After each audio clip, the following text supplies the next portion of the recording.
जितना बोला उतना कर। कल के कल सुनार को जाके वापस कर देना। नहीं करूंगी। सुनैना की शादी की सालगिरह है और पिछले 2 साल से हमने उनको लिए कुछ नहीं किया है। और वैसे भी ये मैंने घर खर्च के पैसों में से बचा के लिया है, कोई अलग से खर्चा नहीं किया है। बहुत घर खर्च मिल रहा तुझे। हाँ, बहुत घर खर्च मिल रहा तुझे। हाँ, अब जो सब बांध ना और अजीत के लिए कुछ किया ना तो मुझसे बुरा कोई नहीं होगा, समझे तुम? छोड़ो मेरा। अब बस बहुत हुआ। पिछले 20 साल से मैं सहन कर रही हूँ, पर अब और नहीं। और जिन बच्चों के लिए मैंने सहन किया, तुम्हारी जिद ने उनकी जिंदगियां बर्बाद कर दी है। मेरा परिवार बिगड़ गया। अब मैं और बर्दाश्त नहीं करूंगी, समझे तुम? सर, दामोदर की मां कमला पाटिल को सरिता पर ही शक है। उनका कहना है कि सरिता ने कुछ किया है। होने को तो कुछ भी हो सकता है मुझे।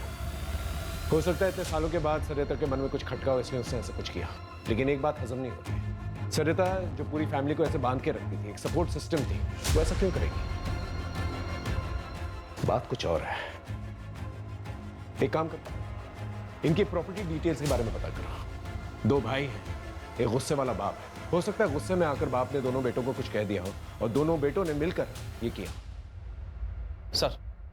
सर ये सरिता पाटिल और दामोदर पाटिल के detail call records. Okay. Sir, Sarita को ये पिछले हफ्ते इस नंबर से बहुत बार कॉल किया गया है। किसका नंबर है? सर, ये राज मात्रे का नंबर है। राजमात्र कौन? सर, सरिता की छोटी बहू प्रीति, जिसे घर से निकाल दिया गया, उसका छोटा भाई। चल क्या रहा है?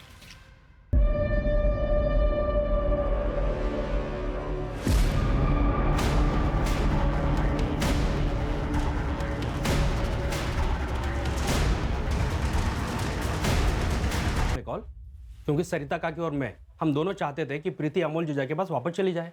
लेकिन सरिता पाटिल ने तो प्रीति को घर से निकाला था।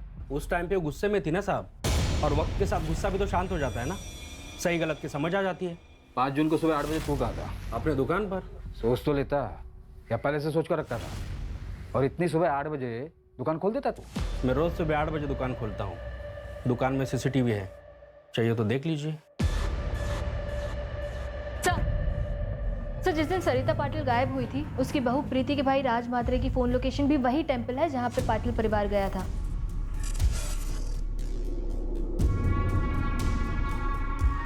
ये क्या चल रहा है आप लोग का? क्यों बार बार मुझे परेशान कर रहे हो? हाँ था, मैं मंदिर में रोज जाता हूँ, उसमें क्या है? उस दिन भी गया था। दुकान के CCTV का फुटेज भेज देता हूँ, फिर आप देख लेना। 7:30 को मंदिर में था और 7:55 को ऑफिस में। मुझे नहीं पता कुछ भी। हाँ, मुझे कोई ज्यादा दुख नहीं है उन लोगों के लिए। आई बाबा दोनों के वजह से मैं अपनी बेटी से दूर हूँ, लेकिन क्राइम करके जेल नहीं जाना, मुझे अपने बेटे के पास रहना है। रही बात राज भैया की, तो मुझे कुछ नहीं पता कि उन्होंने कुछ किया है या नहीं। और मैं सरिता काकी के साथ क्यों कुछ करूंगा? मैंने आपको पहले भी बोला था कि वो मेरे साइड में थी, तो कोई सवाल ही नहीं पैदा होता साहब। और सासू माँ के रहने से भी आसान हो गया था मेरे लिए सब कुछ। इनफैक्ट वो मेरी साइड थी। डिवोर्स दे दे अमोल को। ऐसे 2 नाव की सवारी औरत का घर परिवार और जिंदगी दोनों बर्बाद कर देती है। लेकिन आप तो चाहती ही थी ना कि मैं रास्ते से हट जाऊं और सोनू आप लोगों के साथ रहे, लेकिन मैं अपने बच्चे को वापस लेके रहूंगी। आखिर इन दोनों में से झूठ कौन बोला? सर, मैंने ससुर जी को कभी रात में कॉल नहीं किया। कुछ भी मत बोलिए आप लोग, झूठ है ये सब। ऑल डिटेल्स झूठ नहीं बोलते मैडम। प्रगति, ले चलो इन्हें। सर, अरे अरे क्या हो रहा है यहाँ पर? अजीत ये लोग क्या बोल रहे हैं कि मैं ससुर जी से रात में बात करती थी। तुम बाबा से रात को क्यों बात करती थी? अजीत, आप यकीन मानिए मेरा, मैं पापा से रात में नहीं बात करती थी। डिटेल्स निकल। ये देखिए, ये चलिए हमारे साथ थाने, वहीं पर पूछताछ होगी। लेके चलो इन्हें। सर, रुको। आंटी, मम्मी को मत लेके जाइए। रात को मम्मी के फोन से राधा को कॉल मैं करती थी।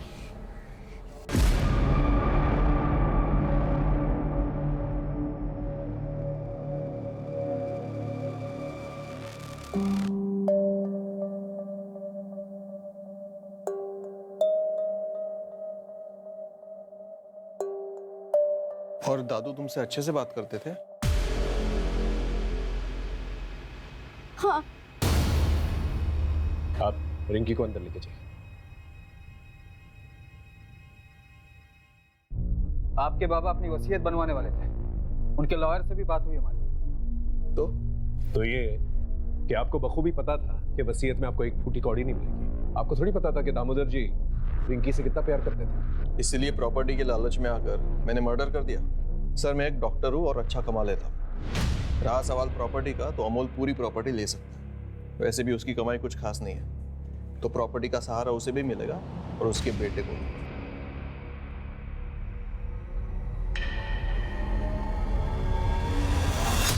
बच्चों देखो मैं तुम लोगों के लिए क्या लेके आई हूँ, कपड़े। चलो दिखाती हूँ। हाँ और रिंकी बेटा, तुम्हारे हैलोवीन पार्टी के लिए नया मास्क। वाओ।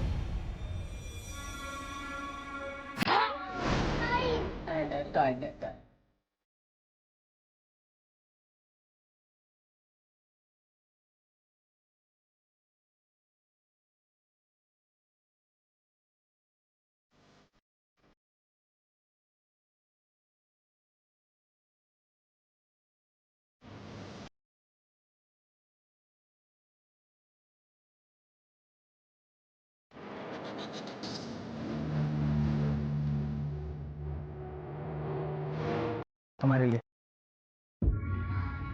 वाह, कितना शानदार है ये तुम हमारे लिए लाया? चलो चलता हूँ मैं।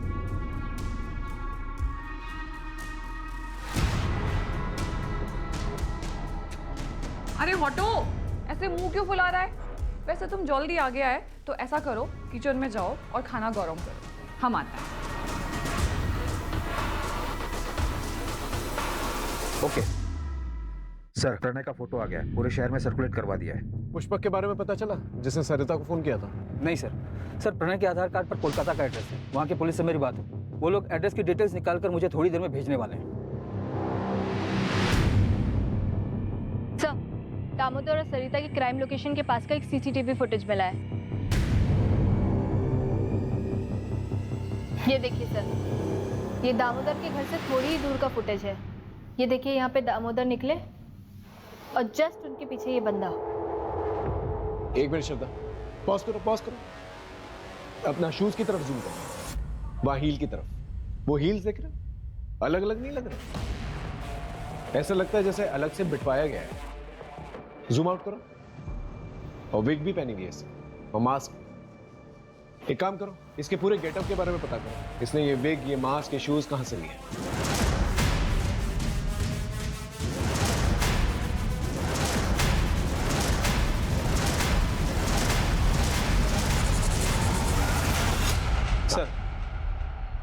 सर, कोलकाता पुलिस से अपडेट आया है, उन्होंने ये फोटो भेजी है। प्रणय के आधार कार्ड पर जो एड्रेस है वहाँ ये बंदा रहता है, प्रदीप बनर्जी। ये प्रदीप का प्रणय से क्या लेना देना? वो तो पता नहीं चला सर, प्रदीप अभी घर पर नहीं है, उसकी वाइफ है मोनिका बनर्जी। कोलकाता पुलिस ने अभी तक मोनिका से बात नहीं की है। उनका कहना है कि आगे कार्रवाई करने के लिए परमिशन लेनी होगी। ठीक है, एक काम करो, कांस्टेबल अतुल को कोलकाता भेजो फर्स्ट फ्लाइट से। एसपी साहब से परमिशन ले लेना और उसे बोलो कि जितनी भी इंफॉर्मेशन वो कोलकाता से निकाल सकता है निकाले, और कल दोपहर की फ्लाइट से वापस आ जाए। और ये प्रणय या प्रदीप दोनों में से कोई भी मिलता है उसे अरेस्ट करके लेके आए। सर, ये उड़ीसा की सीरियल किलर गगन पांडा की फाइल है।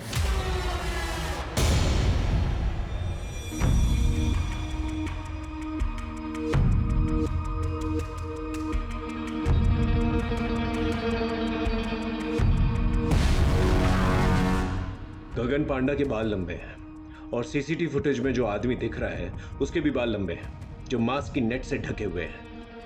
ये दोनों फोटो सिमिलर नहीं लग रही?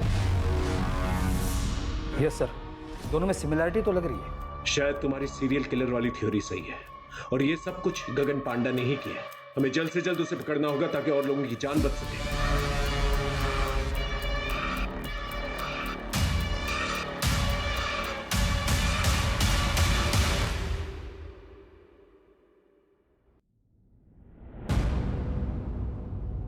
सोनू,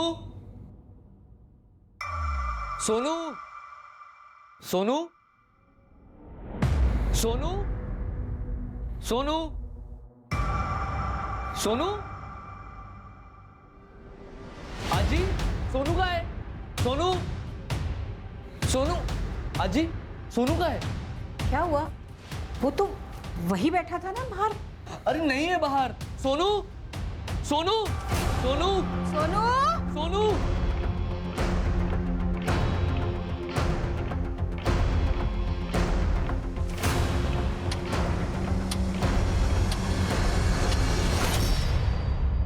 कुछ समझ में नहीं आ रहा है, ये जो कोई भी है इस फैमिली के पीछे क्यों पड़ा हुआ है? कब? अच्छा पुलिस भी आ गई। मैं आता हूं।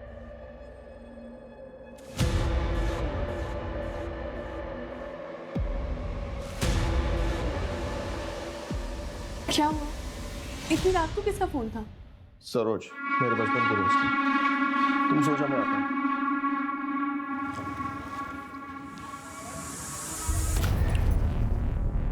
अब तुम जाओ। तो उसने येलो कलर की टी शर्ट पहनी हुई थी। कहाँ है मेरा बेटा? यहाँ उसे तुम लोगों के साथ छोड़ना ही नहीं चाहिए था। मुझे मेरा सोनू चाहिए। मुझे मेरा सोनू चाहिए। मुझे मेरा सोनू चाहिए।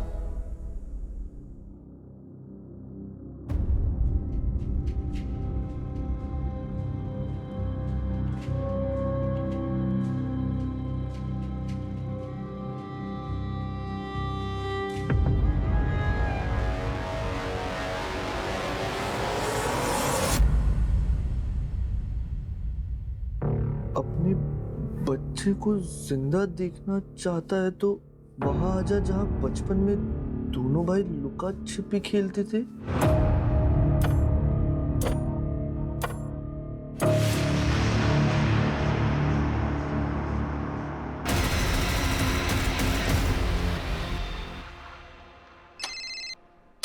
हाँ बोलो। क्या?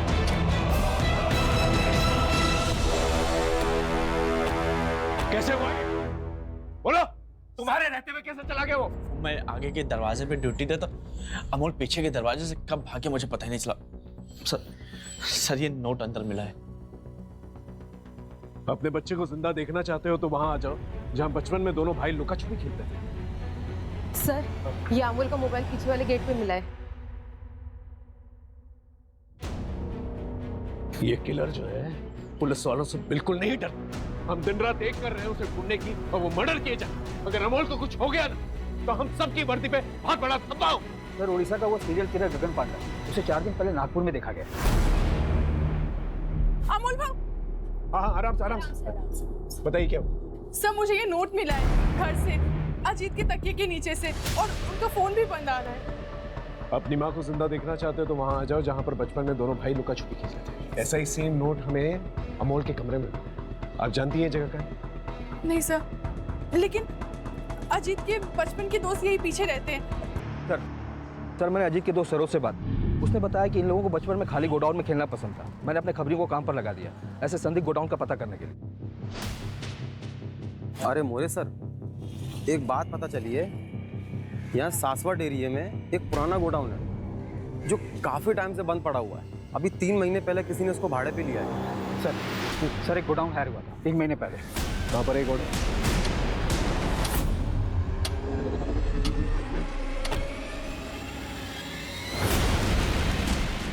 यही है वो गोडाउन।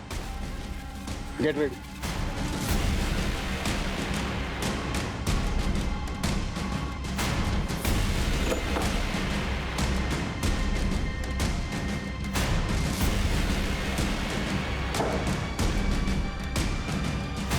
बोरे बैग चेक कर।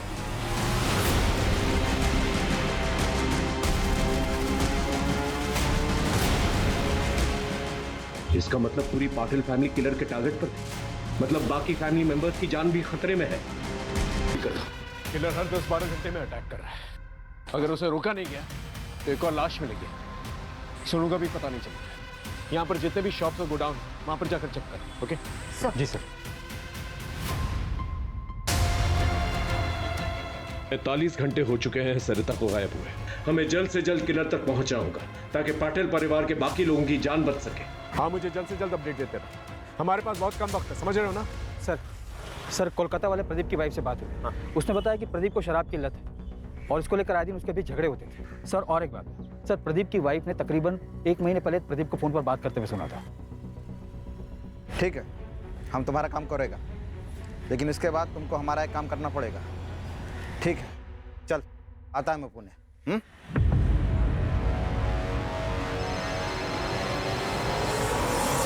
हाँ मोरे बोल। सर प्रदीप मिल गया है यहाँ के एक ठेके पे, और उसने ये भी बताया कि वो दामोदर की फैमिली के किसी मेंबर के साथ कांटेक्ट में था।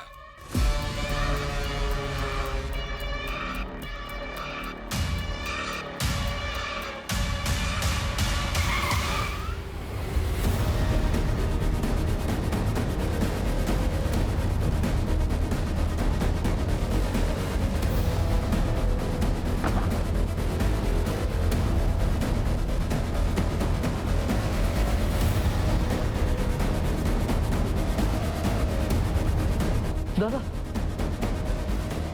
दादा क्यों मार रहे हैं? पुष्पक तेरे बचपन का दोस्त, उसी का नाम प्रदीप है ना? हाँ, ये गोडाउन उसके नाम पर है। डाउन पेमेंट तूने दी थी ना, तेरे बैंक स्टेटमेंट है हमारे पास, और वो लुका छुपी वाला नोट तूने लिखा है। क्या कह रहे हैं आप? घर के अंदर जो डायरी है ना, उसकी हैंडराइटिंग हमने मैच करके देखी है। तो लुका छुपी वाले नोट्स तूने ही ये लिखा है। ये तेरा दोस्त पास के ठेके पे मिला था। नशे में सब बोल रहा था ठेके पे। पता है तेरी सबसे बड़ी गलती क्या है? तूने अपने मोहल्ले के दोस्त सरोज को ये सारी बातें बता दी। अब ये बता सोनू कहां पर है? बोल। हेलो, क्या सर? सोनू की खबर आई है कोटनूर से।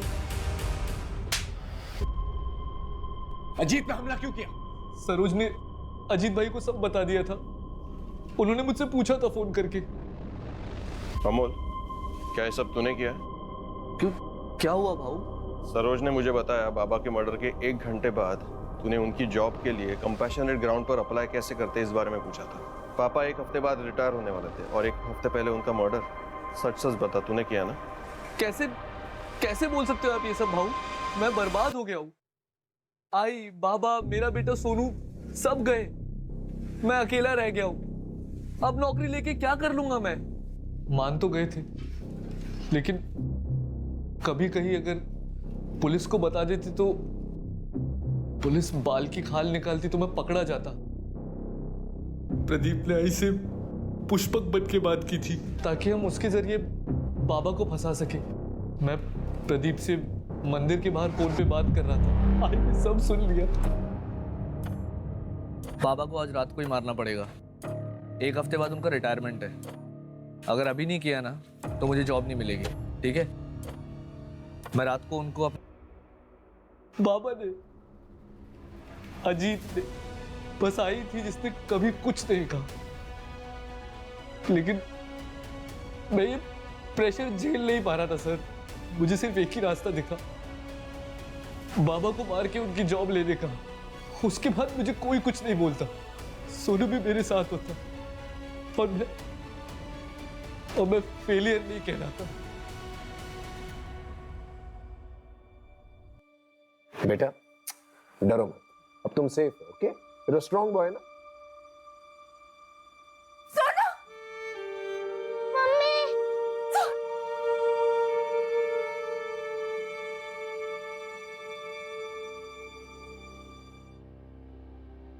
अमोल हमारी सिंपैथी लेकर हमें चकमा देता रहा, लेकिन फिर भी हमने 48 घंटों में ये केस सॉल्व कर लिया। सरिता, सोनू, अजीत तीनों की जिंदगियां बचाई।